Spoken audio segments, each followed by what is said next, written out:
शौहर जब emotionally shut down हो जाए, उसके दिल तक दोबारा कैसे पहुंचे, खुद को और अपनी इज्जत को गवाए बगैर। आज के ब्लॉग में हम समझने की कोशिश करेंगे कि जब शौहर इमोशनली शट डाउन हो जाए, इमोशनली उसके इमोशन बंद हो जाएं, तो उसके दिल का दरवाज़ा दोबारा कैसे खोला जा सकता है। लेकिन एक बात याद रखिए, किसी के दिल का दरवाज़ा आप ज़बरदस्ती नहीं खोल सकती। आप सिर्फ वो माहौल बना सकती हैं जहां दूसरा इंसान खुद को खोलना महसूस करे। तो ये है आज का ब्लॉग। ले लीजिए अपना चाय का कप, पानी का कप, मिंट मार्गरीटा और एक नोटबुक जहां पे आप सारे पॉइंट लिख सकें और उसको बाद में अप्लाई कर सकें जो आपके लिए मुफीद हैं।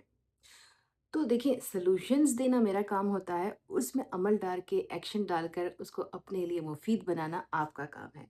तो स्ट्रॉन्ग कौन हुआ? आप।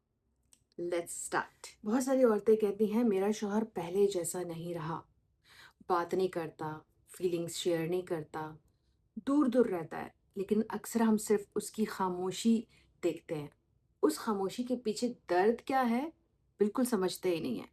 कभी कभी एक औरत की सबसे बड़ी तकलीफ ये नहीं होती है कि उसका शौहर उससे लड़ता है, बल्कि ये होती है कि वो बिल्कुल खामोश हो जाता है, चुप लग जाती है। पहले बातें होती थीं, पहले वो अपने दिल के बारे में बताता था कि दिल क्या फ़ील करता है, दिन कैसा गुज़रा। पहले छोटी-छोटी शेयरिंग भी वो करता था कि ऑफ़िस में क्या हुआ या बिज़नेस में क्या हुआ। अब आहिस्ता-आहिस्ता ऐसे लगता है जैसे एक दीवार खड़ी हो गई है, मियाँ-बीवी के बीच में एक लंबी दीवार आ गई है। आप उसके पास होती हैं लेकिन फिर भी उस तक नहीं पहुँचती हैं। और फिर औरत के दिल में सवाल आता है, क्वेश्चन, मैंने ऐसे क्या कर दिया? क्या उसकी मोहब्बत कम हो गई है? क्या वो मुझसे दूर होने लगा है? वो दूर जा रहा है? क्या अब मैं उसको पसंद नहीं हूँ? क्या वो किसी और के साथ है? Welcome back to Syeda Ashraf's vlogs. At boldness by 4 पे आपको ज़िंदगी के हर मसले से रिलेटेड व्लॉग मिलता है, बस थोड़ी-सी स्क्रॉल डाउन करने की देर होती है। आपके टॉपिक्स अब प्लेलिस्ट में भी पड़े हुए हैं। अपना प्लेलिस्ट चुनिए, वहाँ से अपने हर किस्म के व्लॉग, जैसे कि मैंने इसमें रिश्ता मज़बूत करने के लिए इन-लॉज़ के साथ कैसे रहना होता है, डिवोर्स के बाद कैसे रहना होता है, फाइनेंशियली कैसे रहना होता है, मेंटली एंग्ज़ायटी, डिप्रेशन, कोई भी मसला चल रहा हो, सब पे एक प्लेलिस्ट बनी हुई है। इवन चीटिंग, अगर आपके हस्बैंड चीटिंग करते हैं, बिट्रेयल से रिकवरी कैसे करते हैं, हर टॉपिक पड़ा हुआ है जान मेरी, बस सिर्फ स्क्रॉल करने की देर है। So let's start our blog for today. मैंने पूरे ब्लॉग को पार्ट्स में डिवाइड कर दिया है। तो पार्ट नंबर 1 को डिस्कस करते हैं, इमोशनल शटडाउन होता क्या है। जब आपका बंदा आपसे इमोशनली, अल्लाह का बंदा आपसे, बट उसके बाद आपका हस्बैंड आपसे इमोशनली बात करना बंद कर दे, एक डिस्टेंस बना ले, खामोशी इख्तियार कर ले, साइलेंट ट्रीटमेंट देने लगे, तो उसके लिए वजह क्या है? बहुत सारी औरतें समझती हैं कि अगर शौहर बात नहीं करता तो वो शायद मोहब्बत नहीं करता। हर खामोशी नफ़रत नहीं होती है मेरी जान। कभी-कभी मर्द अपने इमोशन को प्रोसेस करने के पीछे लाइक उसको प्रोसेस करने का तरीका नहीं आता और वो उसके पीछे जाने के बजाय आगे चला जाता है। बजाय इसके कि अपनी बीवी को वो सारी चीज़ें बता दे, उसके साथ बैठ ले, उसको समझा दे, वो उसको छोड़ के आगे निकल जाता है। कुछ लोग दर्द में बात करते हैं, याद रखें, और कुछ लोग दर्द में चुप हो जाते हैं। लेकिन इसका मतलब ये नहीं है कि हर खामोशी को एक्सेप्ट करना है। अगर कोई इंसान हफ्तों, महीनों तक बिल्कुल कम्युनिकेशन बंद कर दे, इग्नोर करे या इमोशनली पनिशमेंट दे, तो फिर उस मसले को एड्रेस करना बहुत ज़रूरी है, यानी कि उस मसले पे बात करना बहुत ज़रूरी है। पार्ट नंबर 2 को डिस्कस करते हैं, शौहर इमोशनली दूर क्यों होता है? पहले वजह समझें। पहली वजह, उसे लगता है कि उसकी बात समझी नहीं जा रही है। जो मैं हमेशा आप लोग को सेशंस में भी बताती हूँ कि मर्द वहाँ शट डाउन हो जाता है जहाँ उसको समझ आ जाती है कि किसी ने मेरी बात नहीं समझनी है। सबसे बड़ी बात, जब वो अपनी बीवी के साथ ये हरकत करता है, तो उसको लगता है कि मेरे पॉइंट को इज़्ज़त भी नहीं मिलेगी, मेरे पॉइंट को तरजीह नहीं मिल रही है, तो मैं यहाँ पे बात क्यों करूँ? कभी-कभी रिलेशनशिप में दोनों अपनी ही तकलीफ़ लेकर बैठ जाते हैं। वो अपनी तकलीफ़ में बैठ जाती है और वो अपनी तकलीफ़ में बैठ जाती है। बीवी कहती है वो मेरी फीलिंग्स नहीं समझ रहा। और शौहर कहता है मेरी कोई कदर ही नहीं करता। दोनों दर्द में होते हैं। अगर आप गौर करें तो उसका अपना दर्द है, बीवी का अपना दर्द है, लेकिन दोनों अपनी जगह से देख ही नहीं रहे होते। वो सिर्फ़ ये देख रहे होते हैं कि अ, ये गलत है, और वो देख रहा होता है ये गलत है। दोनों ये नहीं देख रहे होते कि हम दोनों ही गलत जा रहे हैं या हम दोनों ही समझने की कोशिश नहीं कर रहे। ये पॉइंट बहुत बड़ा है। हर औरत जब भी मेरे साथ सेशन लेती है, जो बीवी है, वो यही मसले को लेके सेशन लेती है कि मेरा बंदा बिल्कुल शट डाउन हो गया है, मेरे साथ शेयर ही नहीं करता, मेरे मुझे बताता ही नहीं है कि दिन कैसा गुज़रा या तुम्हारा दिन कैसे गुज़रा या मेरा दिन कैसे गुज़रा। असल वजह देखिए मैं क्या बता रही हूँ, समझे? दूसरी वजह बताऊँ, कांस्टेंट क्रिटिसिज्म, किसी की लगातार गलतियाँ निकालना।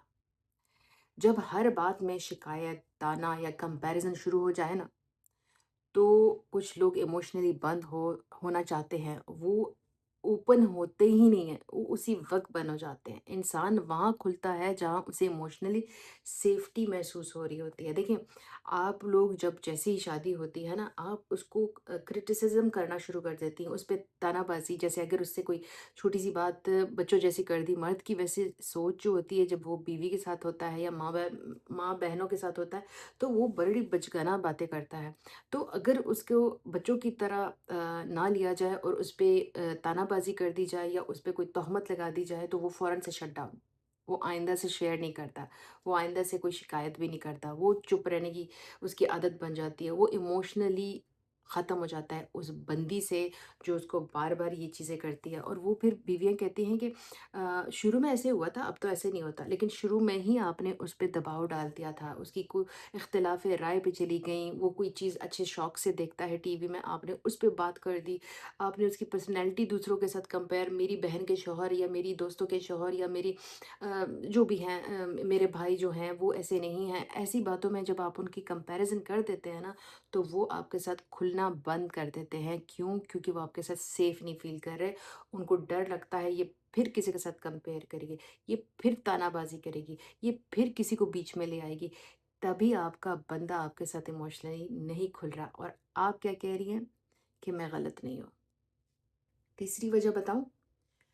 पुराने अनरिज़ॉल्व्ड पेन, कभी भी पुराने हल नहीं हुए होते दर्द, कभी एक छोटी बात नहीं होती है, बल्कि छोटी-छोटी बातें जमा होती रहती हैं।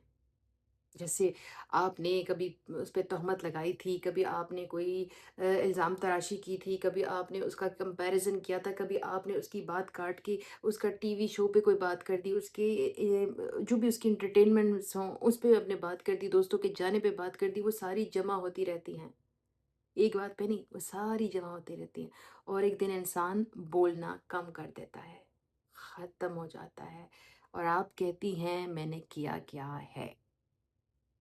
चलिए जी, पार्ट नंबर 3 पे जाते हैं। पहले मैंने वजह पार्ट 1 और पार्ट 2 में 3 वजह बताई, अब पार्ट 3 पे आते हैं। वो गलतियाँ जो डिस्टेंस और बढ़ा देती हैं, आप वो गलतियाँ करती हैं जिससे फ़ासला मज़ीद बढ़ जाता है, और ये गलतियाँ सॉल्यूशन हैं। इसको दिमाग में बैठाओ कि आपने क्या नहीं करना, क्योंकि इन्हीं की वज़ह से आपके दरमियान फ़ासले बढ़ रहे हैं। आप कहती हैं कि मुझे अपने हस्बैंड को छोड़ना नहीं है, मैंने इसी के साथ रहना है, मुझे मोहब्बत है, बट आप अपनी गलतियाँ करना बंद नहीं करती। ये कैसी मोहब्बत है जान मेरी? अगर शौहर चुप है, तो ये मत करें। नंबर 1, बार-बार पूछना, तुम बदल क्यों गए हो? ना करो। कभी-कभी सवाल भी प्रेशर बन जाता है, इंसान के ऊपर दबाव आता है, ये मुझे ऐसे क्यों बोल रही है? ये मुझे बार-बार ऐसे क्यों बोल रही है? नंबर 2, उसकी खामोशी के जवाब में अपनी खामोशी से सज़ा देना। 2 बंद दरवाज़े कभी घर नहीं बनाते। लाइक देखिए, मुझे अक्सर बहनें कहती हैं आपने व्लॉग में बोला है कि आप भी साइलेंट ट्रीटमेंट दें, और मैं हर बात में कहती हूँ आपकी साइलेंट ट्रीटमेंट डिटैच होके अटैच रहना, उसको पिक्चर्स भी भेजना, उसको टेक्स्ट भी करना, उसको खाने का भी पूछना, बट उसके साथ उस हद तक मज़ाक ना करना, उस हद तक ना जाना कि वो आपकी फैमिली की तज़लील कर दे या आपको गालियाँ दे दे। मतलब उसको फ़ील होना चाहिए कि कहीं न कहीं मैंने इसकी डिसरिस्पेक्ट की थी, तभी ये अब मज़ाक के मूड में नहीं है, या ज़्यादा मेरे से बोल नहीं रही है, या ज़्यादा मेरे साथ बैठ नहीं रही है। लेकिन ये कभी नहीं बोला कि मुकम्मल डिस्कनेक्ट हो जाओ। तो आप कभी भी नहीं समझते हो कि मेरा मकसद साइलेंट ट्रीटमेंट से ये होता है कि उसके सारे काम करो, उसको खाना भी दो, कपड़े भी इस्त्री करो, जूते भी दो, उसके साथ बैठ के चाय भी पियो, बट अपनी वैल्यू रख के करो। तीसरी वजह, तीसरा पॉइंट है, उसे प्रूव करने की कोशिश करना कि वो गलत है। हमेशा रिलेशनशिप जीतना होता है, बहस नहीं। मतलब आप क्या करते हो कि अगर उसने कोई कॉन्वर्सेशन आपके साथ आज मुकम्मल नहीं की, तो कल बैठ के आप दोबारा वो कॉन्वर्सेशन स्टार्ट करते हो और आप कहते हो कि नहीं नहीं, इस कॉन्वर्सेशन को एंड होना चाहिए क्योंकि आपने मुझ पे इल्ज़ाम तराशी की थी, अब तो मैंने इस बहस को जीतना है, इस बहस पे बात करनी है, ये टॉपिक मैंने छोड़ना ही नहीं है, और वो तंग आ जाता है। उसकी पर्सनैलिटी में आपसे नाराज़ होना है, दिल में बात रखना है, बट उसकी पर्सनैलिटी में उसी बात को लेके हर हफ़्ते, हर दिन बात करना नहीं है। तो जब आप उसके साथ अपनी बातों को सफाई की तरफ पेश करती हैं, ब्लेम हटाती हैं, तो आप ऑटोमैटिकली उस पे ब्लेम डाल देती हैं, जिससे वो भागता है। नंबर 4, सबसे ज़रूरी सॉल्यूशन, सबसे ज़रूरी part, emotional unlock formula. Emotionally उसको कैसे तोड़ना है, उसका फ़ॉर्मूला बताने जा रही हूँ। लिखो, इधर लिखो, इधर लिखो, नोटबुक में लिखो।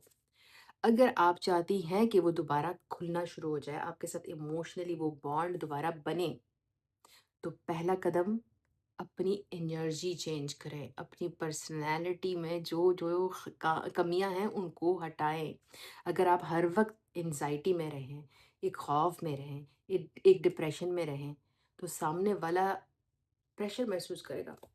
अगर आपके मुंह पे सारा टाइम 12 बजे होंगे, आपके सारा टाइम इधर बना होगा कि मैं तो परेशान हूँ, मैं तो ये हूँ, मैं तो गुस्से में हूँ, मैं तो आपकी वजह से डिप्रेस हूँ, वो नहीं खुलने वाला। कभी सुकून भरी एनर्जी, वाइब्स, वो बहुत काम करती हैं। जो घंटों तक कॉन्वर्सेशन काम नहीं कर सकती ना, वो आपकी पुरसुकून जो शख्सियत होती है ना, वो काम कर जाती है। इसलिए पहले अपनी एनर्जी पे काम करो। दूसरा कदम समझाती हूँ मैं आपको, सही वक्त चूज़ करें, वेट करें सही वक्त का। जब वो स्ट्रेस में हो, थका हुआ हो या गुस्से में हो, उस वक्त इमोशनल डिस्कशन मत शुरू किया करें। नहीं, कोई ज़रूरत नहीं है। जब आपको समझ आ ही रही है कि वो बात नहीं कर रहा, वो खिंचा-खिंचा है, वो मेरी सुन नहीं रहा, वो डिसरिस्पेक्ट कर देगा, तो फ़ायदा क्या है उसके साथ उस टॉपिक पे बात करने की? छोड़ दो, जाने दो, फिर कभी हो जाए, फिर कभी आप अपनी बात कर लेंगे। लेकिन उस वक़्त उसके लिए एक सेफ़ माहौल पैदा करो। अच्छा-सा एनवायरनमेंट, खाने-पीने का इंतज़ाम, घर में अच्छी-सी खुशबुएँ, टीवी लगा हुआ है, कोई कपिल शर्मा का शो ही देख लो, लगा हुआ है, अब मुस्कुराने के लिए वजह ढूँढ लो। तीसरा कदम जो मैं आपको बताना चाहती हूँ, इल्ज़ाम के बजाय अपना एहसास शेयर करें। ये ना करें, तुम्हें मेरी कोई परवाह नहीं है, बल्कि कहें मुझे तुम्हारी जो गुर्बत है, तुम्हारी जो बातें हैं, वो मिस हो रही हैं। जो हमारे दरमियान में एक खूबसूरत टाइम था, एक खूबसूरत बातों का टाइम था, एक खूबसूरत बाहर आने-जाने का, साथ में खाने-पीने का, वो मैं मिस कर रही हूँ। तो प्लीज़ मुझे मेरा टाइम चाहिए, थोड़ा मेरे बारे में भी सोच लो। अल्लाह ताला कुरान में फरमाते हैं, और उसकी निशानियों में से है कि उसने तुम्हारे लिए तुम ही में से जोड़े बनाए कि तुम उनसे सुकून पाओ, और तुम्हारे दरमियान मोहब्बत और रहमत रख दी। सूरह अर्रम 30/21। यानी शादी सिर्फ एक रिश्ता नहीं है जान, ये सुकून, रहमत और जिम्मेदारी का वादा होता है। बड़े दिनों बाद मुझे मेरी पोइट्री याद आई है। रिश्ता वो नहीं जहाँ कभी दूरी ना आए, रिश्ता वो है जहाँ दूरी के बाद भी रास्ता मिल जाए। लेकिन याद रखो, अपनी रोशनी बुझकर किसी और के अंधेरे को रोशन नहीं किया जा सकता। ये बात आपको समझनी होगी। जब आप अपने आप को इतना डिग्रेड कर देते हो किसी के सामने और फिर आप सामने वाले से इज़्ज़त चाहते हो, तो कैसे मिलेगी? नहीं मिलेगी। बाज़ औक़ात आप इतना किसी पे डिपेंड करते हो, बाज़ औक़ात नहीं बल्कि मैं जितने भी सेशंस लेती हूँ, मेरी सारी बहनें इतना अपने मर्दों पे डिपेंड करती, इमोशनली बात कर रही हूँ, फाइनेंशियली बात नहीं कर रही, जो उसकी ज़िम्मेदारियाँ हैं उसकी बात नहीं कर रही हूँ, वो तो उसको उस पे अल्लाह ने फ़र्ज़ किया हुआ है, वो तो आपका हक है। लेकिन इमोशनली आप उस पे इतना डिपेंड करती हैं कि हर चीज़ के बारे में आप उसको इतना कोसती हैं या उसके साथ इतना प्रेशराइज़्ड लाइफ़ गुज़ारती हैं। देखिए, मैंने कुछ सेशंस लिए हैं जिस पे मैंने ये भी देखा है कि औरतें क्या करती हैं जब अपने बच्चों की बारी आती है तो उसमें इतनी स्ट्रिक्टनेस दिखाना शुरू कर देती हैं कि हस्बैंड को परे कर देती हैं कि तुम्हें तरीका नहीं आता है बच्चों को पालने का, मुझे तरीका आता है, मैं बड़ी तीस मार खान हूँ। लेकिन ऐसा नहीं हो सकता। देखिए, मियाँ-बीवी दोनों मिलकर बच्चों को बड़ा करते हैं, समझाते हैं। तो कहीं पे अगर मियाँ थोड़ा-सा स्ट्रिक्ट है, तो बीवी जो है वो थोड़ी-सी सॉफ्ट रहती है और जहाँ बीवी स्ट्रिक्ट है, वहाँ हस्बैंड सॉफ्ट हो जाता है, लेकिन दोनों स्ट्रिक्ट नहीं हो सकते। तो बीवियाँ अक्सर क्या कर रही हैं, अपने हस्बैंड को ये एहसास दिलाती हैं कि तुम्हारा ख़ानदान और तुम्हें बच्चे पालना नहीं आते, जिससे मर्द शट डाउन हो जाता है। उसको लगता है ये मेरी बेइज़्ज़ती है, ये मेरे घरवालों की बेइज़्ज़ती है और ये औरत को समझ में नहीं आता। उसको लगता है दुनिया में वो वाहिद औरत है जो माँ बनी है और उसको अल्लाह ताला ने बच्चे दिए हैं और वो पूरी दुनिया को जताती है कि अगर मैंने 8 बजे बोला है सोने को तो 8 बजे ही तू सोएगा, मेरे बच्चे सोएँगे। अगर मैंने 7 बजे जगाना है तो 7 बजे ही जगाएँगे। अगर मैंने उसको जंक नहीं खाना देना है तो नहीं खाने देना। अगर मैंने टीवी नहीं ऑन करना तो नहीं ऑन करना। अगर हस्बैंड ने अपने बच्चों को थोड़ा-सा दिल बहलाने के लिए टीवी ऑन कर दिया तो उस पे भी लड़ाई। अगर कहीं उनको जंक थोड़ा-सा खिला दिया तो उस पे भी लड़ाई। देखिए, आप अपना फ़र्ज़ पूरा करें, हस्बैंड को अपना करने दें। जहाँ ज़्यादा बच्चे ख़राब हों, तब इंसान इस पे बात करे, लेकिन छोटी-छोटी चीज़ों पे अपने हस्बैंड को शट डाउन मत करें। ये मैं आपको अपने एक्सपीरियंस से बता रही हूँ, जो लड़कियाँ मेरे साथ सेशन लेती हैं, ये डिस्कस करती हैं। तो आपके हस्बैंड आपसे दूर नहीं जाएँगे तो क्या करेंगे? आप तो प्रिंसिपल बन गई हैं, आप तो हेड मिस्ट्रेस बन गई हैं। अगर आपका शौहर इमोशनली शट डाउन हो रहा है ना, तो पहले उसके दिल तक पहुँचने की कोशिश करें, लेकिन अपने दिल को तोड़कर नहीं, अपने दिल को मजबूत करके। मोहब्बत में नरमी ज़रूरी होनी चाहिए, मगर अपनी इज़्ज़त और अपनी कीमत कभी भी नहीं खोना। अगर आप चाहती हैं कि मैं नेक्स्ट व्लॉग में कवर करूँ, जब शौहर बीवी को इग्नोर करे, तो सिर्फ़ ज़रूरत के वक़्त याद करे, तो हमें क्या करना चाहिए? तो कमेंट में ज़रूर लिखें इग्नोर। अल्लाह हर घर में मोहब्बत, समझ और सुकून अता फरमाए। आमीन सुम्मा आमीन। जिन्होंने अनलॉक कमेंट किया था मेरे एक पिछले 2 वीक्स पहले एक व्लॉग पे, ये व्लॉग आपके लिए है जान मेरी। अगर आप चाहती हैं ना कि मैं नेक्स्ट व्लॉग में कवर करूँ कि जब शौहर बिल्कुल इंटरेस्ट लेना छोड़ दे तो क्या करें? तो कमेंट में लिखें इग्नोर, ताकि मैं आप लोगों के लिए इसका अगला पड़ाव भी पोस्ट कर सकूँ, क्योंकि जब तक मुझे ये नहीं पता होगा कि ये व्लॉग आपको पसंद आया है, मैं आगे इसका हिस्सा नहीं बना पाऊँगी। चलिए जी, दुआ का टाइम होता है। आखिर में सब मिलकर दुआ करें, आज जुम्मे का दिन भी है। या अल्लाह, इमरान खान नियाज़ी को हर छोटे इल्ज़ाम, हर बड़े इल्ज़ाम और ज़ुल्म और हर मुश्किल से अपने हिफ्ज़ अमान में रख। आमीन सुम्मा आमीन। उन्हें सेहत, हिम्मत, सब्र और कामयाबी नसीब फरमा। अगर उनके हक़ में बेहतरी है तो उन्हें जल्द इज़्ज़त और इंसाफ के साथ रिहाई अता फरमा। पाकिस्तान को अमन, तरक्की और नेक क़यादत नसीब फरमा। आमीन। सुबह आमीन। या अल्लाह, फ़लस्तीन के मज़लूम मुसलमानों, कश्मीर के भाई-बहनों और दुनिया के हर मुस्लिम ममालिक में जहाँ ज़ुल्म हो रहा है, उनकी हिफ़ाज़त फ़रमा, उनके लिए अमन लेके आ। आमीन सुम्मा आमीन। उनकी मदद फ़रमा, उनके दुःख और तकलीफ़ों को आसानी में बदल दे और उन्हें अपनी रहमत के साये में रख। या अल्लाह, जो बीमार हैं उनको शिफ़ा अता फ़रमा, जो कर्ज़ में हैं उनके लिए हलाल रिज़्क के दरवाज़े खोल दे, जो बे-औलाद हैं उन्हें नेक औलाद अता फ़रमा, जो बेरोज़गार हैं उन्हें बेहतरीन रोज़गार नसीब फ़रमा, जो तन्हा हैं उनके दिलों को सुकून अता फ़रमा। आमीन या रब, या आमीन रब्बुल आमीन। या अल्लाह, हर शौहर और बीवी के दरमियान मोहब्बत, रहमत, समझ और इज़्ज़त पैदा फ़रमा। जहाँ गलत फ़हमियाँ हैं उन्हें दूर फ़रमा। जहाँ दिल बंद हो गए हैं वहाँ हिकमत, नरमी और सच्चाई की गुफ्तगू के दरवाज़े खोल दे। हमें अपने रिश्तों को ईगो से नहीं, अखलाक और रहमत से मज़बूत करने की तौफ़ीक अता फ़रमा। आमीन सुम्मा आमीन। या अल्लाह हमारे गुनाहों को माफ़ फ़रमा, हमारी दुआएँ कबूल फ़रमा, हमें हमेशा सीधे रास्ते पर चलने की तौफ़ीक अता फ़रमा और हमारा ख़ात्मा ईमान पर फ़रमा। आमीन सुम्मा आमीन। आखिर में मेरी अम्मी के लिए दुआ करना ना भूलिएगा कि अल्लाह ताला उनको सेहत दे, अल्लाह ताला उन पे अपना रहम करम करे, अल्लाह ताला हम सब पे अपनी रहमतें बरसाए। आमीन या रब्बल आलमीन। चलिए जी, अपना नेक्स्ट व्लॉग का टॉपिक मेरे कमेंट सेक्शन में लिखना मत भूलिएगा, क्योंकि आपके कमेंट्स पे मेरा नया व्लॉग बनता है। प्लीज़ मुझे ऐसे टाइटल्स मत दीजिए जिस पे हज़ारों व्लॉग बन गए हैं। कुछ नया खूबसूरत दीजिए ताकि मैं उस पे आप लोग के लिए एक नई फ्रेश चीज़ लेके आ सकूँ। बार-बार वही टॉपिक, डिस्टेंस रिलेशनशिप, दूसरी बीवी, मियाँ बीवी कैसे एक-दूसरे के साथ प्यार मोहब्बत, इस पे तो हज़ारों बन गए हैं ना, तो कुछ नया दें मुझे। चलिए जी, हम दोबारा मिलेंगे। Take care of yourself.